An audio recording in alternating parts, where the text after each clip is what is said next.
Baik, sore hari ini kita akan buka di dalam Keluaran pasal yang ketiga ayat yang ke-8. Dipersilahkan Tante Sionglin, Keluaran 3 ayat yang ke-8.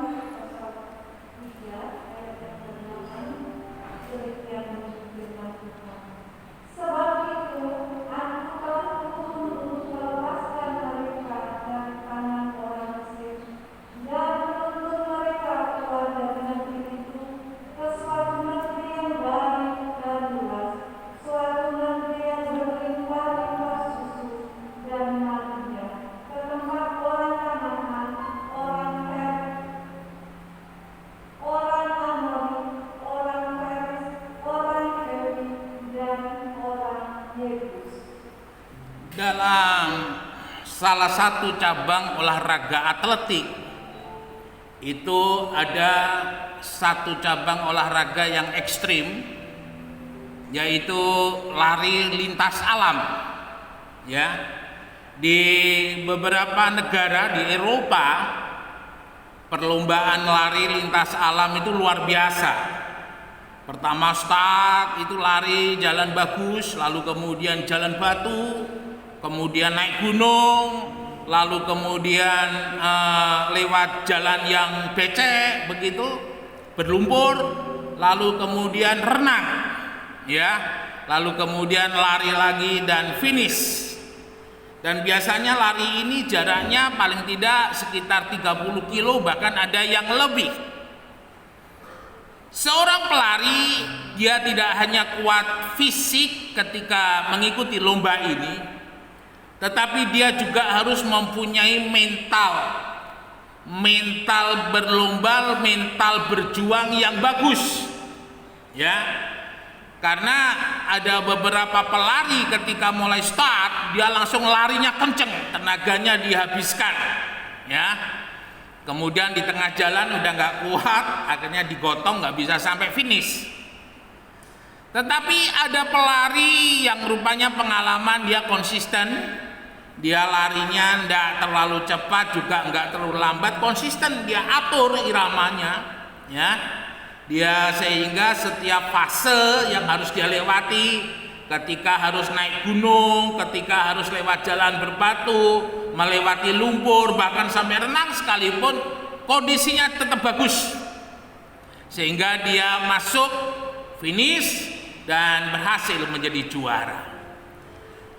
Saudara yang dikasihi oleh Tuhan, kalau kita belajar di dalam Alkitab, apa yang pernah Tuhan nyatakan kepada Abraham, yang Tuhan mimpikan kepada Yusuf, ya, dan juga kepada manusia pertama Adam dan Hawa, bahwa yang menjadi ketetapan Tuhan untuk kehidupan kita itu selalu kebaikan, ya.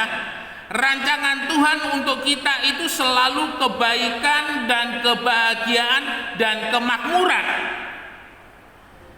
Tapi juga harus diingat bahwa untuk mencapai hidup yang sukses seperti minggu yang lalu kita melihat kehidupan daripada Abraham, ada hal-hal yang harus kita tinggalkan dan ada hal-hal yang harus kita pegang, ya.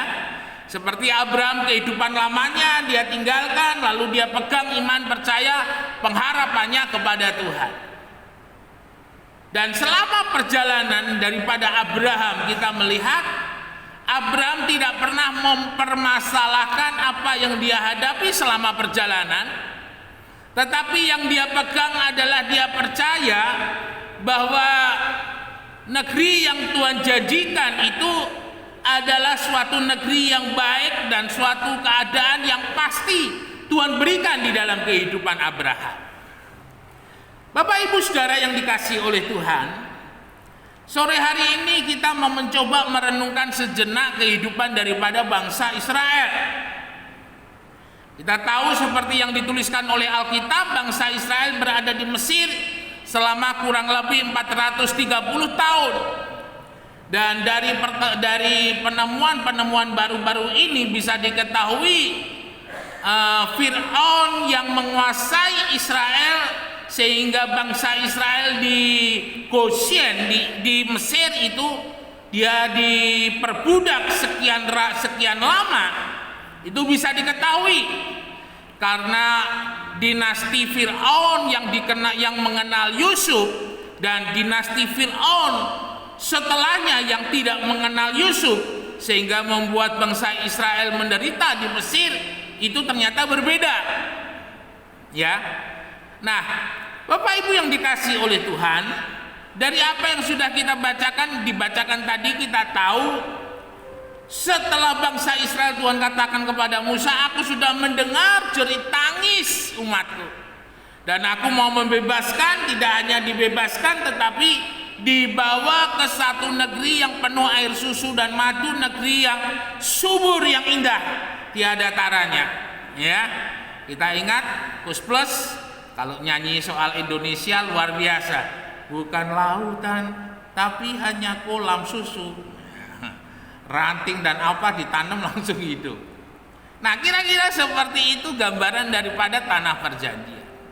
Tetapi yang menarik Bapak Ibu Saudara, untuk mencapai tanah perjanjian, ternyata Tuhan tidak memimpin bangsa Israel itu melalui jalan bebas hambatan. Ya. Tetapi Tuhan izinkan bangsa Israel itu melewati jalan yang penuh dengan rintangan. Dan rupanya selama perjalanan daripada bangsa Israel keluar dari Mesir menuju ke tanah perjanjian, kalau boleh saya katakan, ini menjadi sebuah sarana penampian daripada Tuhan. Siapa yang layak untuk masuk tanah perjanjian dan siapa yang tidak layak. Ya. Dan selama perjalanan ada banyak masalah yang timbul. Kita ingat, pertama setelah keluar dari Mesir, masalah yang timbul pertama kali adalah Laut Teberau. Tuhan memimpin, menyertai bersama-sama bangsa Israel di dalam tiang awan dan tiang api untuk menuntun jalan mereka. Dan ketika Laut Teberau itu menjadi rintangan, sementara bangsa Israel itu berpikir bagaimana caranya nyebrang lautan. Ya. Dari jauh mulai kelihatan orang-orang Mesir, Fir'aun mulai mengejar. Artinya bangsa Israel maju kena, mundur kena. Kalau mau nyebrang ke laut mati tenggelam, ya. Tapi kalau mau berdiam bisa mati dibunuh sama Firaun. Dan yang menarik, ada Tuhan dalam tiang awan, ada Tuhan dalam tiang api yang dilakukan oleh bangsa Israel yang sudah dibebaskan oleh Tuhan dari Mesir lewat 10 tulah. Wah, ini luar biasa. 10 tulah itu adalah bukti kedikjayaan Allah kita, kedikjayaan Allah yang disembah oleh Abraham, Ishak dan Yakub. Karena dalam 10 tulah itu merupakan bentuk peperangan, salah satunya juga selain alam, tetapi juga bentuk peperangan spiritual, di mana Allah Israel itu memerangi ilah-ilah Mesir. Ya, cukup bukti. Tetapi pada kenyataannya ketika menghadapi Laut Teberau yang kalau boleh saya katakan lebih kecil dibandingkan dengan 10 tulah, justru yang dilakukan oleh bangsa Israel itu nyingkuri Tuhan, ya, membelakangi Tuhan. Mereka mulai mengeluh, mereka mulai menggerutu Musa bahwa kami kembali ke Mesir karena di Mesir itu ada banyak daging.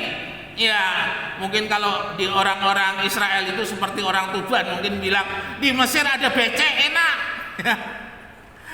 Ya, ada nasi jagung, kamu bisa hidup nyaman di Mesir. Tuhan disingkuri. Secara tidak langsung bangsa Israel ketika menghadapi Laut Teberau, menghadapi Firaun yang mengejar, iman berpaling. Ya, saudara, mengapa Tuhan izinkan bangsa Israel harus melewati rintangan, bukan melewati jalan yang tanpa hambatan? Orang tidak tahu bahwa Yesus itu adalah Jehovah Rafa, Allah penyembuh, kalau dia tidak pernah sakit dan disembuhkan oleh Tuhan.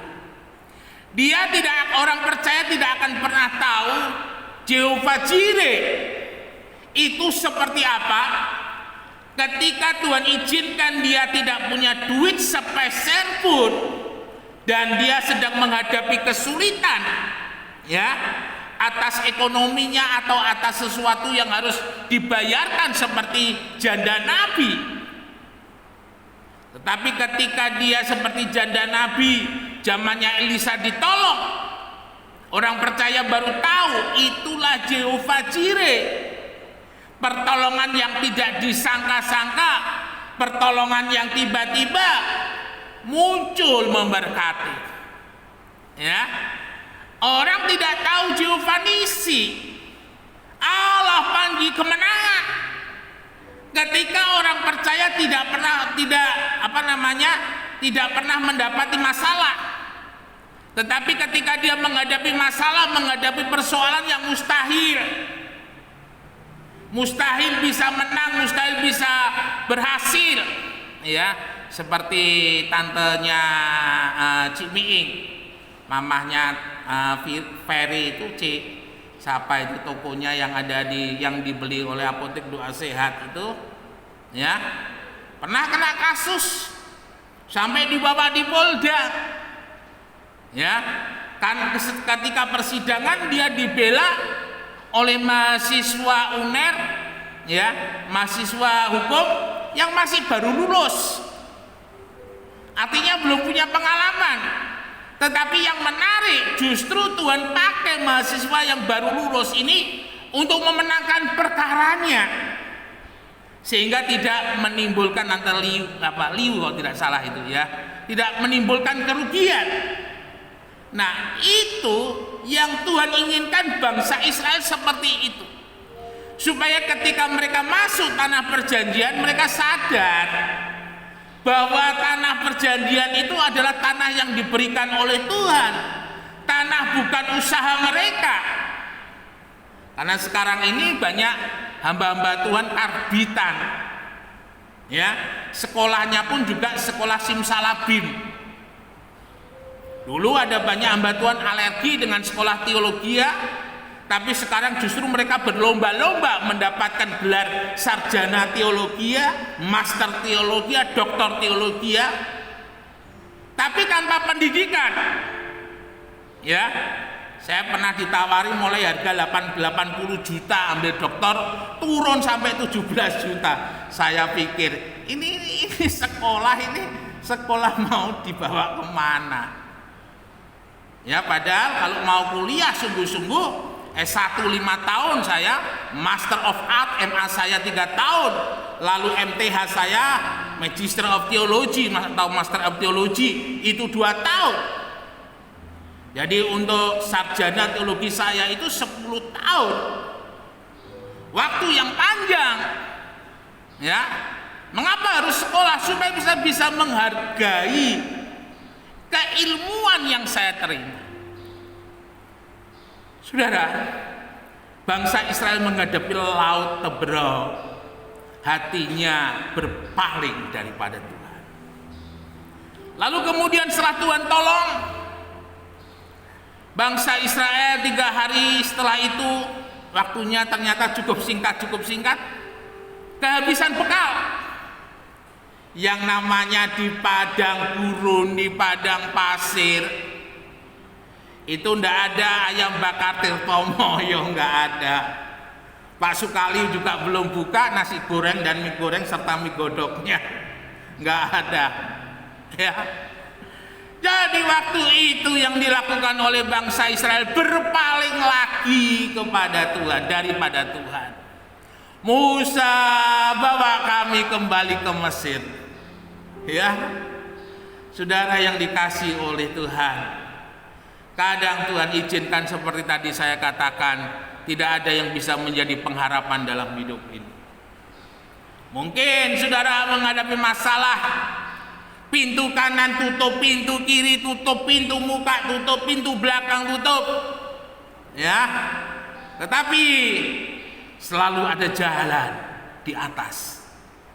Ketika kaki sudah tidak kuat berjalan, ketika lutut sudah tidak kuat berdiri, biarlah tangan ini menengadah kepada Tuhan. Bila Mazmur mengatakan dari tempat yang maha tinggi, Tuhan mendengar setiap seruan doa orang yang rendah hatinya, orang yang remuk hatinya, untuk tangan Tuhan boleh terulur menolong di dalam kehidupan.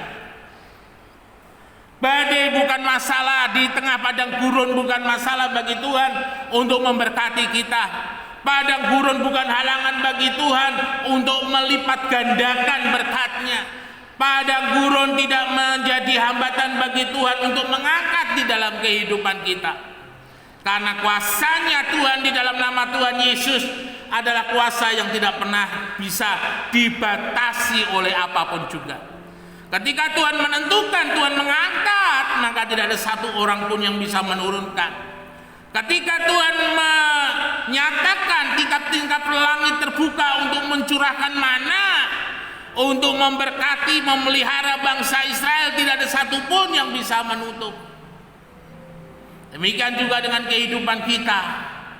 Ketika kita mungkin saat ini berada di padang gurun, tengadahkan kepala saudara, angkat tangan saudara tinggi-tinggi dan serukan namanya Tuhan.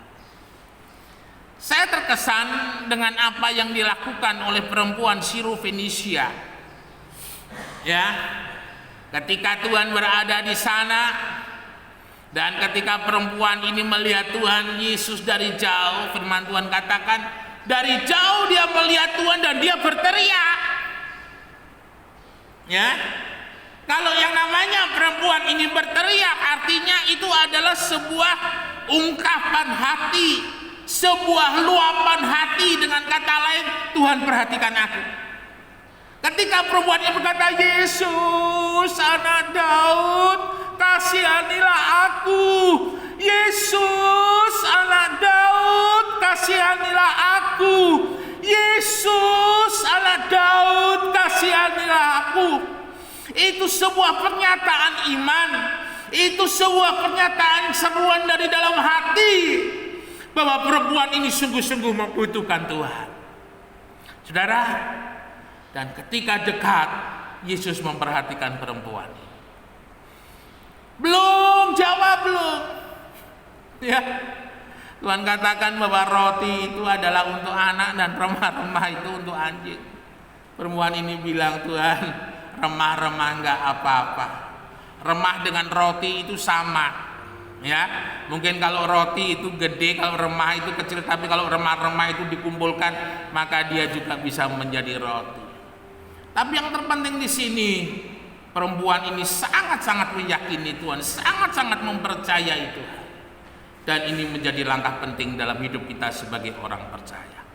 Kaleb dan Yusa, dia tidak seperti kebanyakan bangsa Israel. Ketika menghadapi laut Tebrol, dia selalu tetap percaya, selalu ada pertolongan dari Tuhan. Ketika tidak ada makanan, dia percaya pertolongan dari Tuhan itu selalu ada dan Tuhan berikan mana. Ketika tidak ada air, yang ada batu yang keras, dia juga tetap percaya Tuhan pasti tolong. Dan sampai pada akhirnya, iman yang step by step, Kaleb dan Yusa bangun kepada Tuhan. Dan ketika tiba saatnya mereka masuk tanah perjanjian, bangsa Israel yang tidak pernah belajar beriman dari mula-mula keluar dari Mesir, ketika kesempatan yang luar biasa, satu kesempatan yang akan mengubah di dalam hidup mereka, jadi bangsa yang tidak punya tanah menjadi bangsa yang punya tanah. Dari suku yang tidak punya tanah menjadi suku yang punya tanah, suku yang punya pertanian, suku yang diberkati. Tapi mereka katakan apa? Enggak mungkin.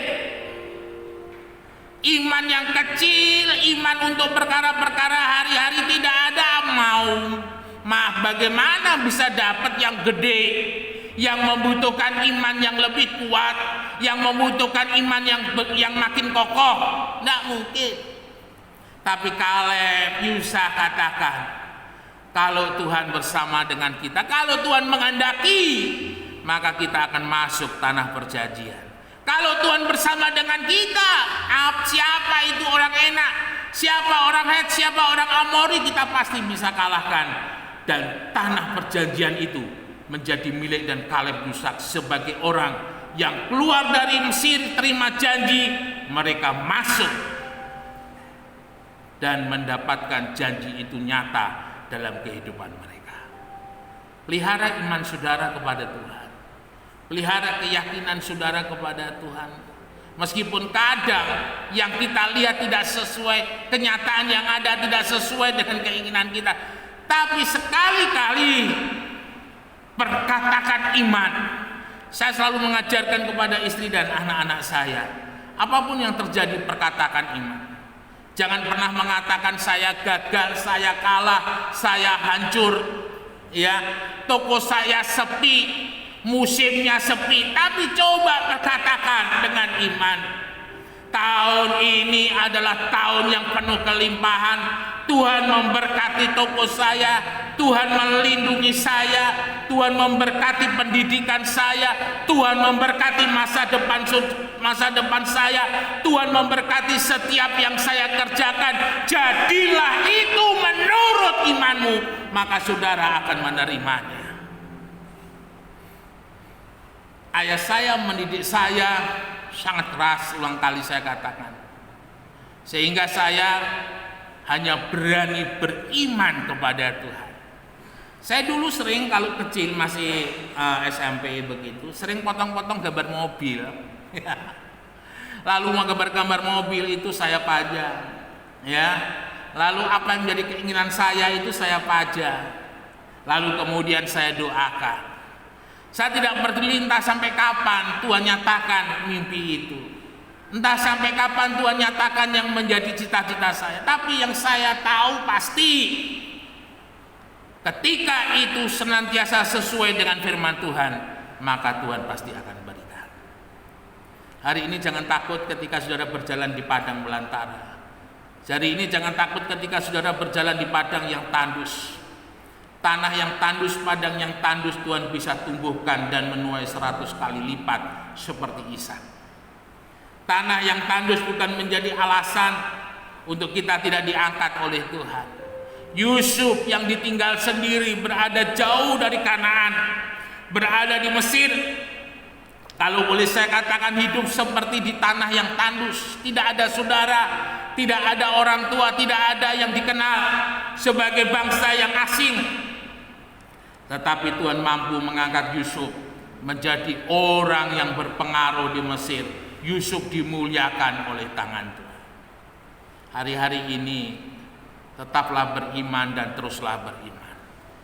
Ketika situasi sulit, situasi sukar, situasi di luar perkiraan kita, perkatakan dengan iman. Tuhan sanggup memulihkan, Tuhan sanggup memberkati, Tuhan sanggup menolong, Tuhan sanggup mengangkat, dan semuanya hanya untuk kemuliaan Tuhan.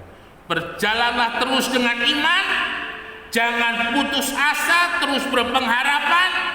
Pada waktunya janji Tuhan satu demi satu akan tergenapi dalam hidup kita. Hidup kita terus naik, hidup kita terus diberkati dan menjadi berkat bagi kemuliaan Tuhan. Immanuel, Tuhan Yesus memberkati, beri kemuliaan bagi nama Tuhan. Haleluya.